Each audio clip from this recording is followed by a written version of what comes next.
ভৰিৰ অপাৰেশ্যন কৰিলেও মানুহ মৰা আমি শুনা নাই আজিলৈকে বৰ্তমানো। আৰু এখন ভৰিত ধৰি লওক তাৰ ডিফেক্ট হৈছিল, কিন্তু দুখন ভৰিও কাটবা লগা হৈ গৈছিল, মানে দুখন ভৰিও কাটি দিছে।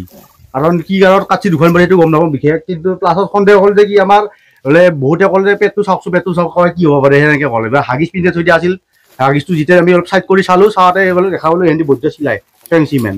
তেতিয়া সন্দেহ হ'ল যে কিডনীটো তাৰমানে বোধহয় কিডনী ওলাইছে, গতিকে সেইকাৰণে মানে ডেড হৈ গ'ল ছোৱালীটো। নহ'লেবাতো ভৰিৰ পাছত কোনো দিনো মানে হেৰি নহয় নহয়, কি বুলি ডেড নহয় কিডনীটো ওলোৱাৰ কাৰণে ডেড হৈছে বোধহয়, সেইটো আমাৰ সন্দেহ হৈ আছে মানে। হয়, মই মানে বাক্সা ডিষ্ট্ৰিক্ট গোলাঘাট বুলি কয় জেগাখিনিৰ নাম।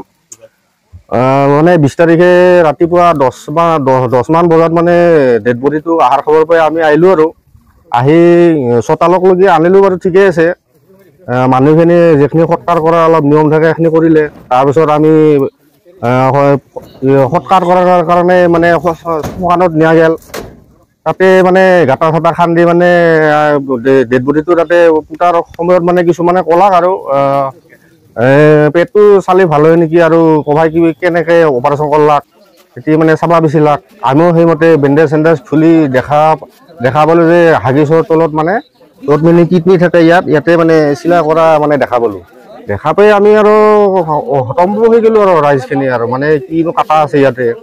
সেনেকৈ পাছত আমি ভাবিলোঁ, এই ঘৰত খবৰ দিলোঁ, ঘৰৰ মানুহে ক'লাক, আৰু তাহোন ক'লাক কি আমি এতিয়া কি কৰিম, ঘৰৰ মানুহখিনিও সিমান জানা মানুহ নহয় বাৰু, গতিকে তাহোন দেচোন আমি কিবা এটা ভাবি চাং বুলি ক'লাক। আৰু ঠিক আমি সেনেকৈ আৰু সৎকাৰ কৰি আহি আমি ঘৰত আহিলোঁ। আৰু তাৰপিছত আৰু বৰ্তমানকলৈকে একো হেৰি গম পোৱা নাই বাৰু।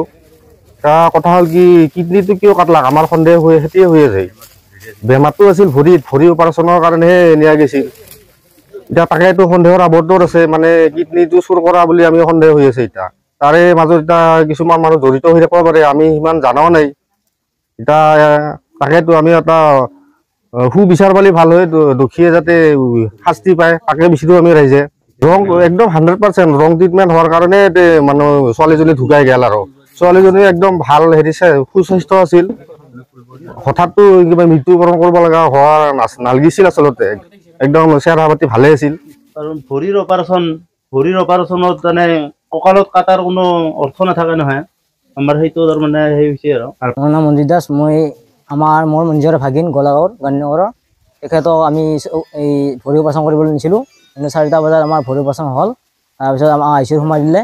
তাৰপিছত ICU সোমোৱাৰ পিছত আমাক সোমাব একবাৰ দিলে, চালোঁ, চোৱাৰ পিছত গুৱাহাটী GMC মেডিকেল নিছিলোঁ আমি, চালোঁ 9 বছৰ কাকলি দাস।